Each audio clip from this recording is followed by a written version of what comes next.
Hello, everyone. Welcome to another episode of the Revenue Lounge. I am your host, Randy Likas.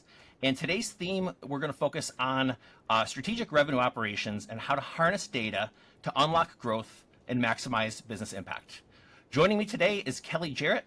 Kelley is the Senior Vice President of Revenue Excellence at Thoughtspot. She has over 20 years experience serving in many different go-to-market roles from sales, marketing, product marketing, revenue operations, and enablement. Kelley, I am very much excited to speak with you today. Welcome to the Revenue Lounge. Yeah, thanks, Randy. I'm really excited to be here to chat with you.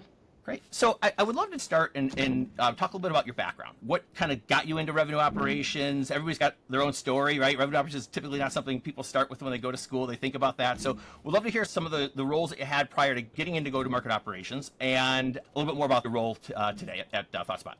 Yeah, sure. I'll start at the beginning and go really fast because my background is a little bit all over the place. I actually had a mentor early in my tech career that told me, that I should really kind of think about whether I want to take a generalist track or a specialist track, because they're pretty different, right? You can go up the ranks in marketing or sales or operations and learn the specifics of that role and move up the ranks that way. Or a generalist, of course, is learning all the different pieces and parts of a tech company or any industry and the different elements and functions and how they work together. It's kind of a no-brainer for me. I am very interested in learning how all things work together. So that's the track that I set out on, and I've been following that generalist track ever since. I started my tech career in sales, direct sales, and I did a lot of sales and sales support in the beginning of my career, which kind of was a great springboard to really anything I wanted to do next. Once you have the understanding of the products you're positioning and selling and talk to the market and to customers, it opens up a lot of opportunity. So from there, I wanted to learn a little bit more about the post-sales organization. So as part of the solutions consulting team at that time, moved into the professional services organization and then took on some leadership roles in customer success and professional services. I did that, really enjoyed learning the post-sales world, but I think I knew at that point my passion was really more on the go-to-market side. So when an opportunity opened up to move back onto the go-to-market team and start leading the product marketing function, this was at a company called Blackbaud, I took the chance and learned a lot. That's where my kind of passion for revenue operations really started. Product marketing, I think any good product marketing function, you have to be extremely data-driven. You have to understand how to slice and dice the market research, everything from TAM, SAM, SOM, to understanding how you're performing with certain products so that you can more effectively position them in market. So that was my first introduction to operations. And then, kind of long story short, that's where I started focusing my time. Every role I took thereafter was really oriented around learning more about how revenue operations could support all aspects of a tech company and SaaS business in particular. So I led revenue operations and enablement at Gainsight, and then was recruited by actually my CRO at Gainsight to lead strategy, operations, and enablement at Thoughtspot. And that's where I am today, and really just an opportunity to leverage data to make better business decisions has driven the way that I think about my role and the way that I think about any role that I'll have in the future and my contribution to the business. Yeah, that's wonderful. Curious, like when you are hiring to build out your team, what do you look for? Do you look for generalists or do you look for specialists? A little bit of both. I think if you are a generalist, a lot of times that means you don't always have every piece of the role that you are directing, right? So you might not necessarily know how to build a capacity model, but you need that in revenue operations to be successful. So I definitely hire specialists for the skills that I need to round out my role or to hire for my weaknesses, so to speak. But I also think that thinking outside the box a little bit on hiring is also important. Like I've hired folks that have not necessarily had a revenue operations background, but have strong connections into sales leadership, for example. Right. On the enablement side, I've hired a teacher before who wanted to get into tech. So these are things I think it's good to think about as you're hiring, but I think to answer your question directly, you really need both a rounded, diverse team. Yeah. I want to get a little meta here, and maybe we'll focus on like the last 3.5 years of your career for the next question or two, which is really around how revenue operations has changed, right? So I've been in like sales tech, RevOps world for probably around that same time, 3.5 years, but I've been a sales guy my entire career. But in the past 3.5 years, even when I was over at Outreach, like so much has changed from then to now. I'd love to hear your perspective. Like, how has revenue operations evolved over the past couple of years, particularly, I think, like in terms of aligning to the strategic priorities of the business? Yeah, I mean, you can see it in hiring now. You see a lot more strategy and revenue operations instead of just RevOps, right? Because I think the way that it was for a really long time is report building and getting data to be accessible in either dashboards or reports that we handed off to business leaders to then go and make decisions. I think it's evolved to definitely be more of a partnership. So at least that's been my experience, both in the roles that I've been in revenue operations, as well as, what I'm seeing in the market in terms of hiring.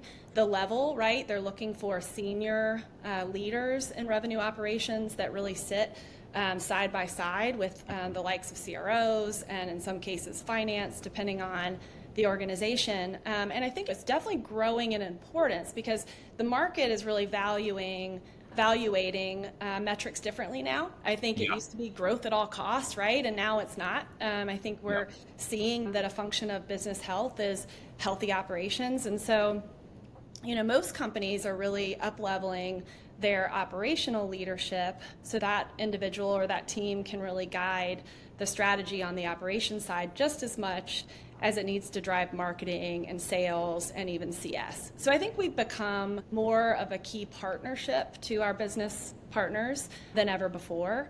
And I think at Thoughtspot, we've done this a lot recently in just a couple of examples, but as we're planning our next fiscal year, which just started yesterday, as we're planning our next fiscal year, we're not only taking the top level goals and translating those into reports and territories and capacity and quotas, we're actually sitting in the room with the C-level resources and guiding what they should be considering as they think about setting goals and talking to the board about financial obligations. So I think we're just more of a partner these days. Yeah. It's interesting when I speak with different leaders like yourself who have strategic responsibilities for operations, where they actually report to in the organization, right? Sometimes it's to a CRO, sometimes it's a CFO, sometimes it's a peer to those folks. Two questions. Where do you fit into the organizational design of Thoughtspot? And as you've talked to other peers, where do you typically see someone in your role fitting in kind of their org chart?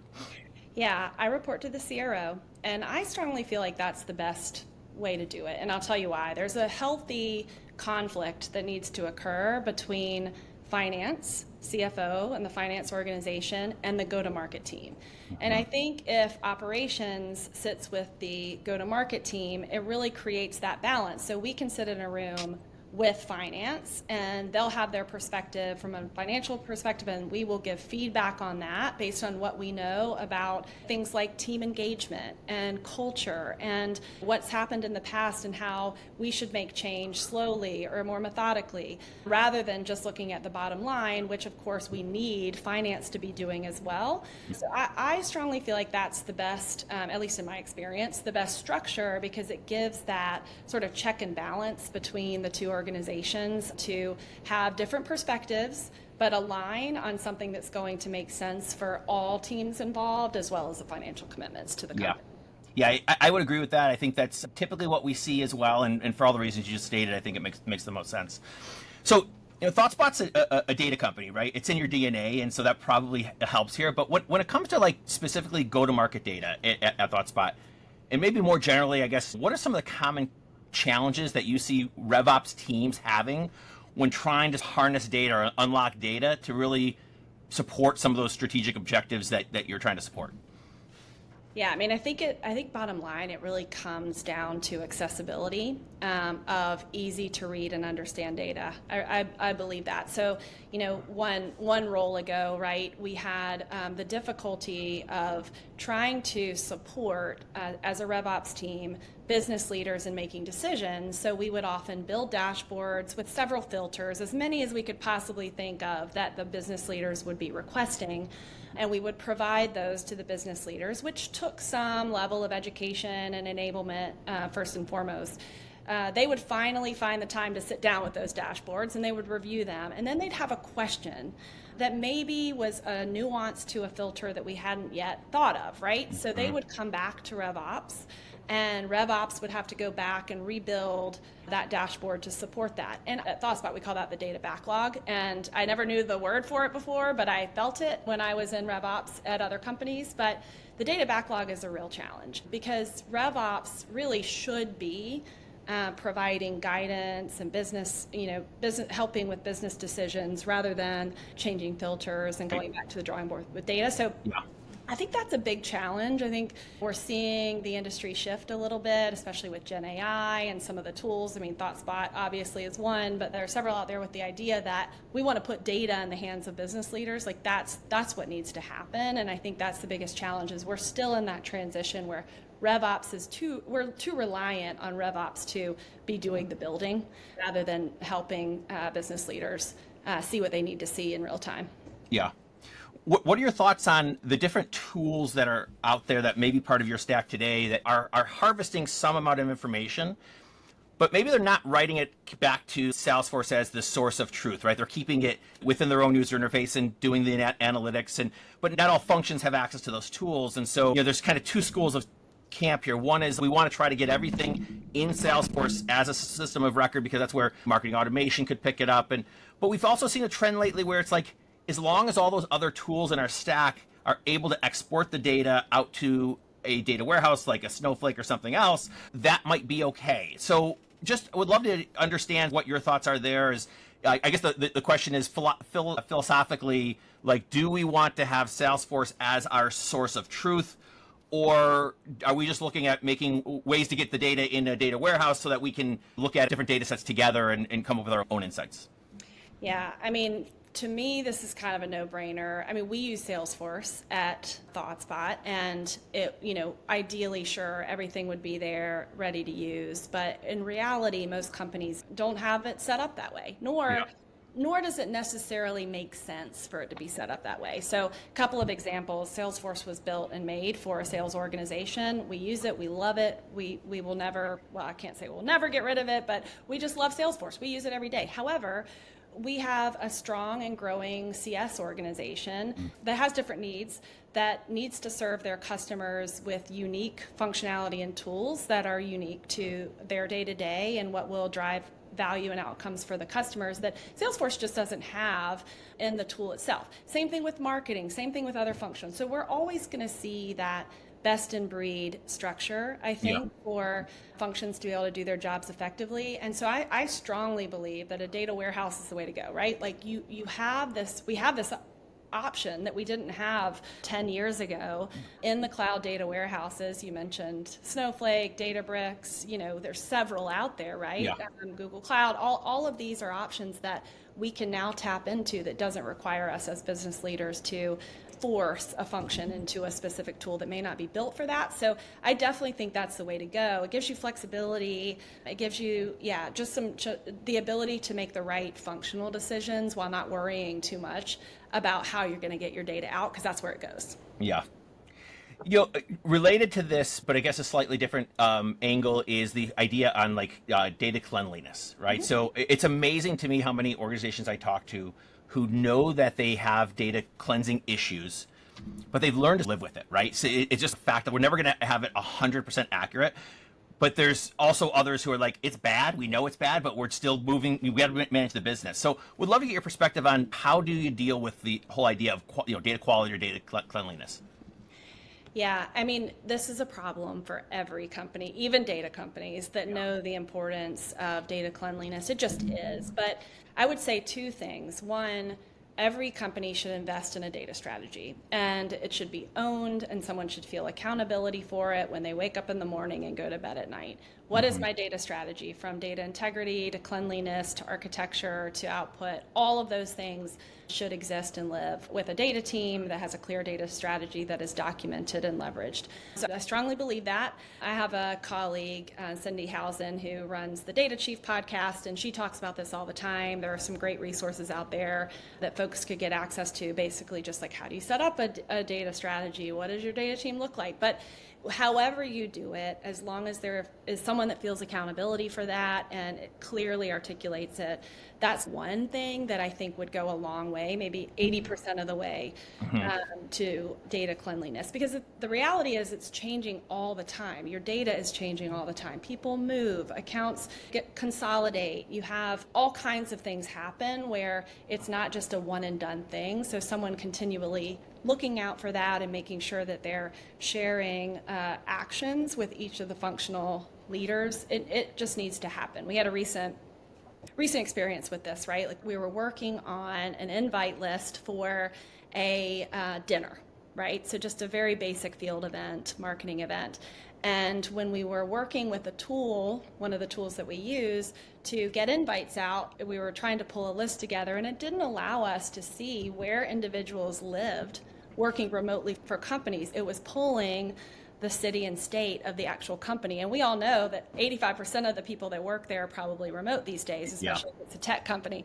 So just little things like that. I mean, people need to constantly be looking for real life examples in the business where we're seeing data issues, feed that back to the data team to solve those as the execution layer of a business problem, really. Yep.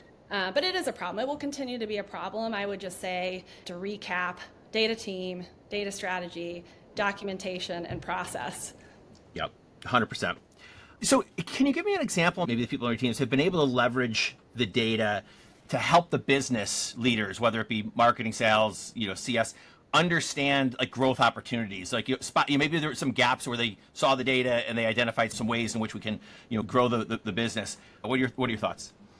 Yeah, so we recently, like you said in the beginning, I work for Thoughtspot. We have a tool that you could leverage other tools for the same thing, but I'll share it in the context of Thoughtspot because that's the world I live in now. But we created a live board which allows for access to all things pipeline generation, right? And I wanted to be able to see not just marketing source pipeline generation, but every source pipeline generation, so that we could start to understand which sources were most effective, what channels were working and what were not. Were our sales team actually prospecting or were they not? And what did that look like compared to prior years? So we created a live board to give us a little bit more insight into what was happening with our pipeline generation. I know this is a common struggle because I talk to a lot of leaders as well right now, just pipeline in general, like the SaaS industry is just getting tighter. Yeah. So we did that. And the first thing we did was sat down as a team to review the slide board and what it was spitting out for us. And we understood that two things were happening. One, we were starting to see a level out of our pipeline production by source. We had strength in sales sourced pipeline. We had some weaknesses in marketing source pipeline, and we were able to use that top line data to then say, okay, why? Thoughtspot has some tools built in to allow to ask those questions, and you started to uncover certain channels weren't performing. We had limited ability of marketability within our data. So back to the data problem that you were talking about. So long story short, we found that we had some gaps in our ability to source pipeline from certain places that we should be sourcing pipeline from. So we translated that to the business leaders and talked through what are some of the things that we could go do to solve that problem. And we created an integrated pipeline team that took the data and put in place programs to support, the four key sources, right? We've got marketing, we've got sales, we've got SDR, and we've got partner. Yep.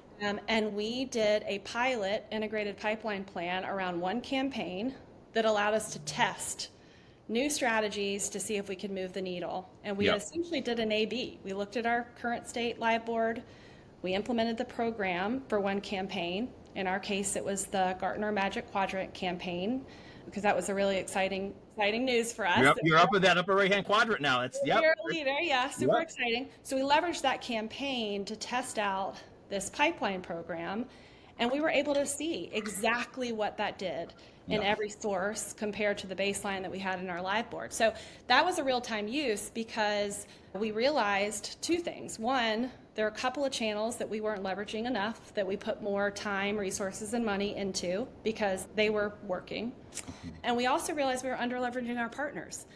So we worked with the partner team to provide direct links, put together a better together story, and allow them to share the Magic Quadrant news in the context of how we work with our partners. All of that drove more pipeline than we had seen before. So kind of a long example. Hopefully that was fine. Great example. I mean, we continue to evolve based on what we're seeing in the data.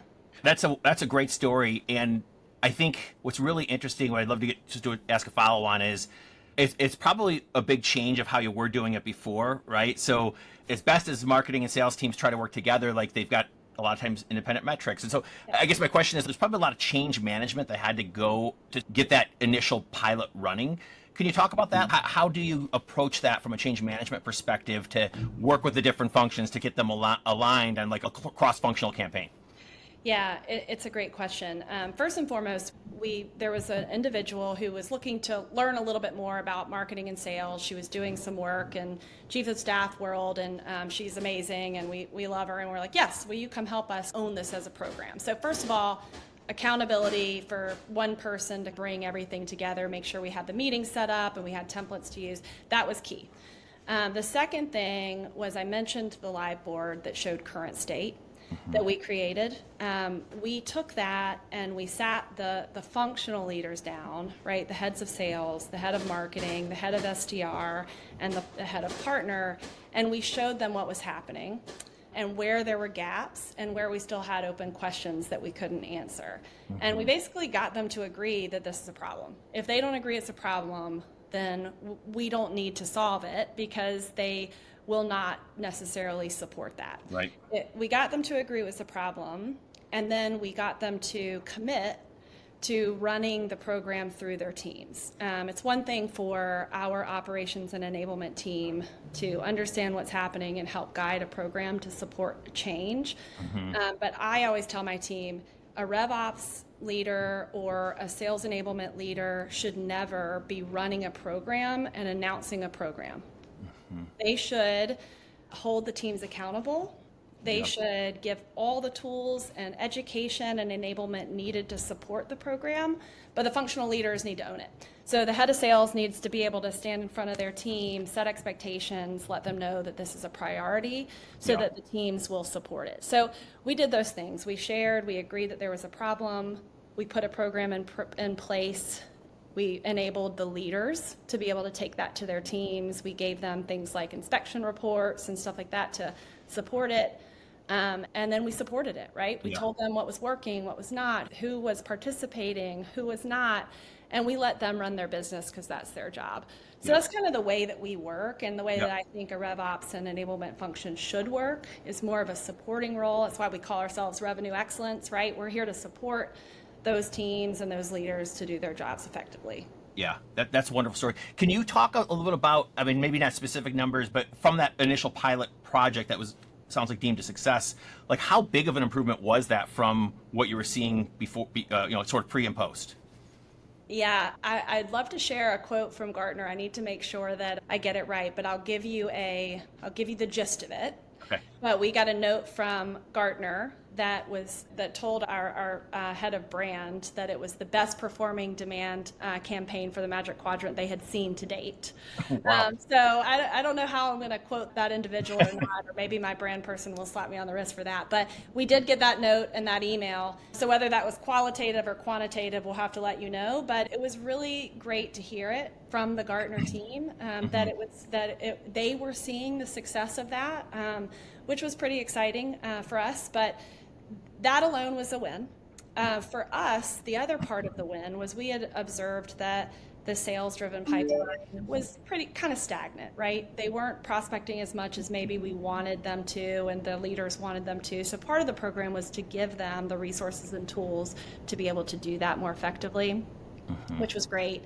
And they showed up as the fourth highest MQL, or in this case, it would be SAL or SQL, depending on how you look at your funnel. But they showed up as the fourth highest in terms of leads generated by the sales team themselves, which they wouldn't have been on the board for a campaign like this. It would have been traditionally thought of as a marketing campaign, but they participated, they ran their own campaign as well, and we saw the results from that, which was really great.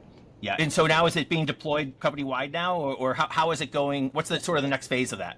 Yeah, great question. So we, in our marketing team, we have what we call pillar moments. They're essentially big things that happen throughout the year that we want to rally around.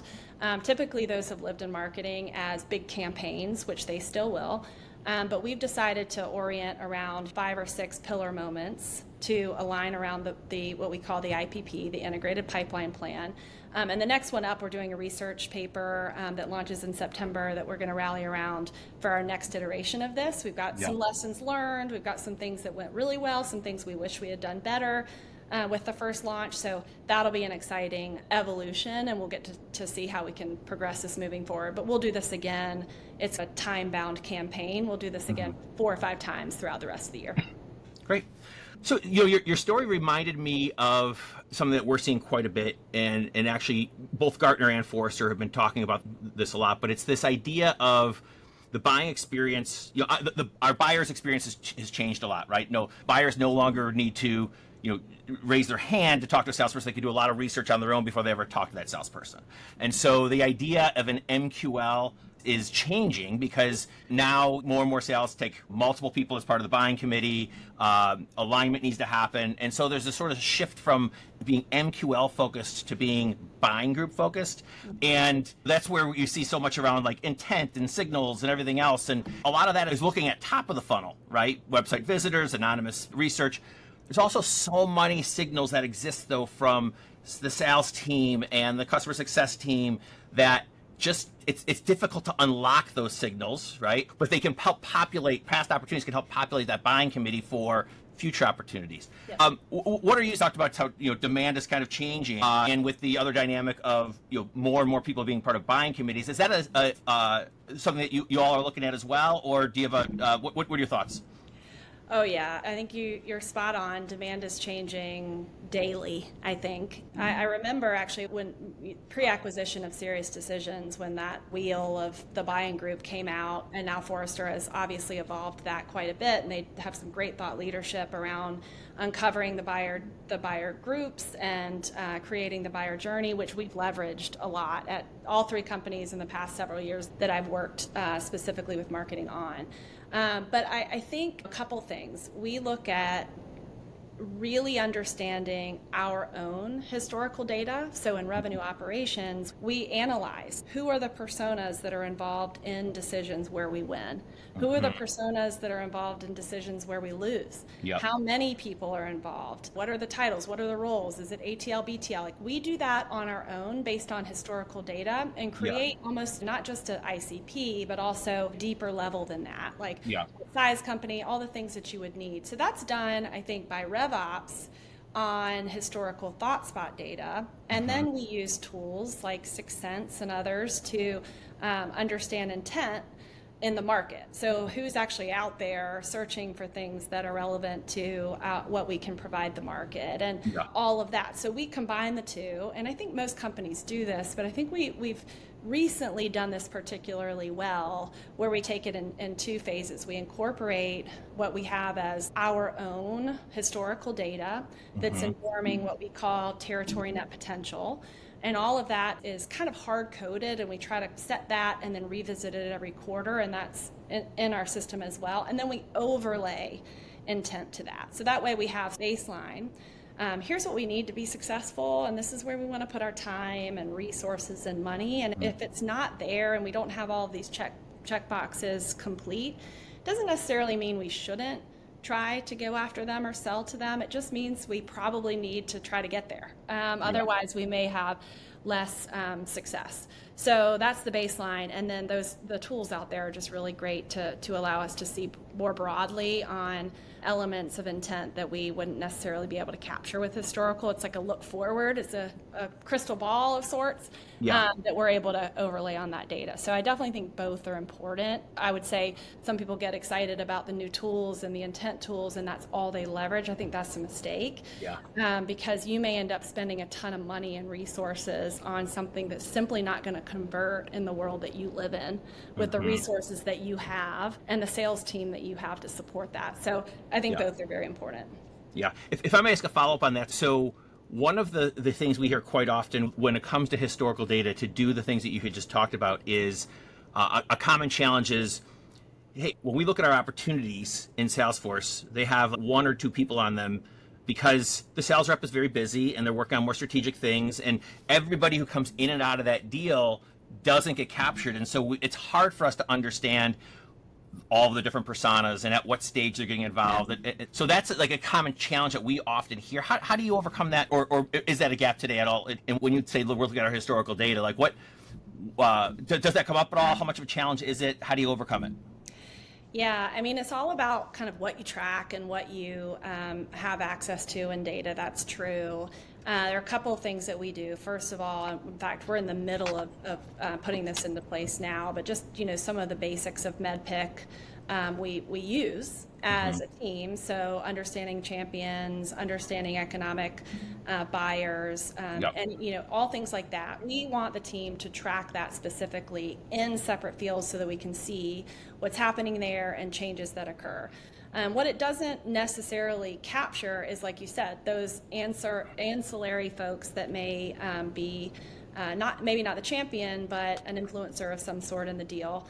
So at Thoughtspot, for example, analysts are a very key role for this influencer role. So we do capture that as much as we can in notes and make sure that qualitatively, even if you can't pull it out as a direct field in Salesforce, that's something that the team is looking at and that we're evaluating as part of deal progression conversations with our team.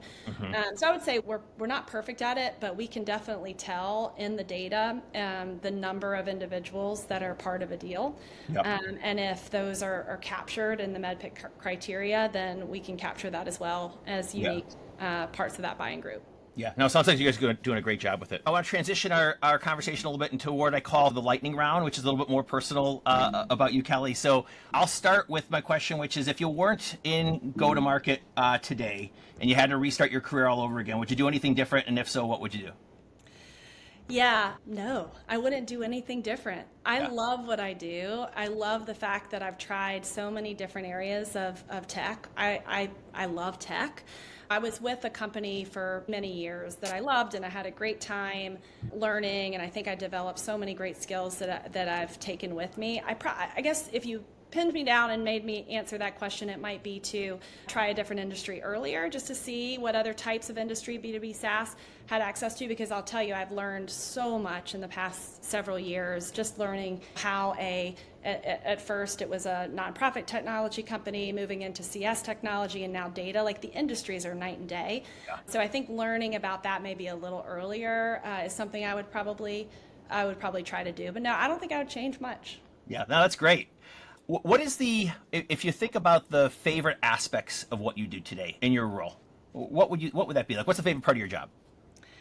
I mean, definitely the people and growing teams and building teams that are diverse and bring different experience to the table so that we can iterate on problems and really solve them together. That is by far my favorite. So building an engaged team and a great culture to work with and really learning from them. I mean, I've learned so much from the team that I've hired in. I hired recently a director of CS operations, never learned more from her. Reminder, quick shout out, than I have with almost anyone I've worked with, because that was new for me, right? And that was something that I needed to get up to speed quickly on. She was an expert. And like I said earlier in the conversation, like hire for your weaknesses and where you want to learn, and then lean in and learn those things. So I think the people definitely are the best part. Great. Now there's an opposite side of that question, which is, what's the least favorite part, or maybe asked a different way, what's really hard about your job right now? Yeah, I mean, the hardest part is probably the remote work. I love it, so I wouldn't change it. But, making sure that you stay engaged and build a culture, it's really hard to do in a remote environment, especially one where everyone's budgets are tight and we're not getting together maybe as much as we used to. So I think that's probably the hardest part, is like making sure that you're building a strong culture and you have a vision for the company everyone can rally around, and doing that in a remote environment is a challenge. But it's a good challenge, but it is definitely a challenge. Yeah. What about outside of work? So when you're not at Thoughtspot, you're not thinking about Thoughtspot, what do you like to do, and what are some of your passions or interests? Yeah, well, I live in Charleston, South Carolina, so I go to the beach and I'm outside as much as I possibly can be. I have two kids, two girls. They're both teenagers. One is a senior, one's a sophomore in high school. And my husband and I like to take them on trips. We travel a ton. We went to Argentina last year, and I think it nice. changed my girls' lives and it changed my life. And those are the types of experiences we really enjoy and we try to instill in our kids. So yeah, we watch a lot of volleyball. Both my girls play very serious volleyball, and so we spend a lot of our time just traveling, beach, and volleyball. Honestly, Yeah. if I were to sum it up, yeah. Where's the one destination that you haven't been that you want to hit? That's funny you ask that. We're in the middle of trying to figure that out right now. But Scotland, Ireland, I've actually never been, and obviously I have some heritage there and some family connections, so that would be something I would do. Maybe with a little bit of a built-in like shuttle over to Iceland. I don't know. It's a good question. It depends on the day that you ask me. Yeah. What's been your favorite? Is it Argentina? Was that your favorite spot, or is it a different one? Argentina was my favorite spot. We just had an incredible time. The culture there was great. We were there right after the World Cup. So it was just like this insane energy and excitement in the city, and it was just a lot of fun. Yeah. What's the one piece of advice that you might give someone who is maybe an analyst, a RevOps analyst right now, but they want to get to your role? They want to be able to lead revenue operations for a company someday. How do they get there? What's the advice that you might give them? Yeah, I think a lot of analysts aren't encouraged early enough to have direct contact with their business leaders. A lot of times their boss or their manager will have that direct access to your sales leaders and to your marketing leaders, and then they take that feedback and do their analyst work, and they don't have that direct access. I would encourage analyst roles especially, or maybe managers, to get that direct contact and really try to use empathy to understand what their challenges are every day, what they're dealing with, what their struggles are, the way they make decisions. I think it would just make them a stronger analyst, but also give them that perspective that they'll need to become the partner that they need to become for those resources. So I think that's really, really important. It's just like, do your job with empathy. I've seen analysts make the mistake before of kind of rolling their eyes when they get asked to do something that maybe they don't think is important.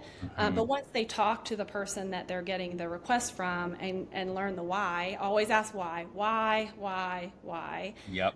They start to realize what their job is really for, and what they're doing for the company, and how important it is, and how it's going to help someone be more effective as a business leader. So I think that would be the one thing I would say.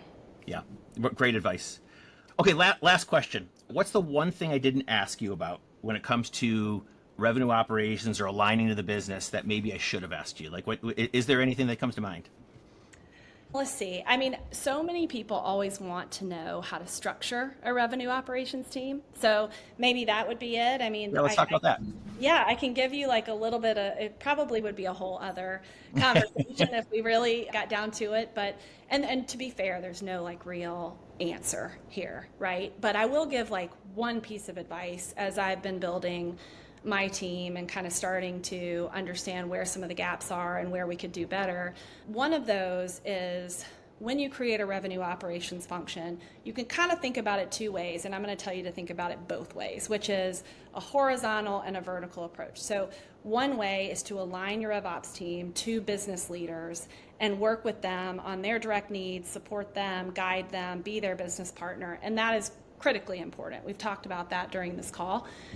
But the other is more of a vertical approach. And what I mean by vertical is like each of your operations folks should have a specialty. And this is like building your team of Power Rangers. Like everyone's going to have their thing that they're really good at. So maybe and in our case, we have, an individual who is a sales lead or an ops leader for our commercial sales team. And that's the team that he supports. But he's also really good at planning, annual planning, capacity modeling. So we're considering a vertical approach to say all planning kind of is run here, all pipeline management and funnel management is run here. Mm-hmm. All seller productivity measure is here. So that way, yes, they're able to serve their business partners, but then you have those vertical assignments, maybe like a major minor kind of structure, where they're going to be the person to go to if your CEO has a question about seller productivity or wants to know which pipeline source is doing well and which one isn't. Otherwise, you're always going to be stuck in this like, oh, well, let me ask all of my analyst leaders or all of my ops leaders to give me that answer. And then I, as a head of RevOps, will have to consolidate it and figure out where there's overlap. So that's a really, I think, really good tip that I learned probably the hard way, actually, to think about when you're thinking about structure of your team. Yeah, that's really good advice. And you're right. We probably could spend another 40 minutes just talking about that as well. I just want to say thank you so much. I thought this was a wonderful conversation. Really good, granular insights that I think our listeners are going to be able to take away from this. So thank you so much for your time. I appreciate it. And have a great weekend, okay? Thanks, Randy. It was a pleasure. Right. Okay. Bye.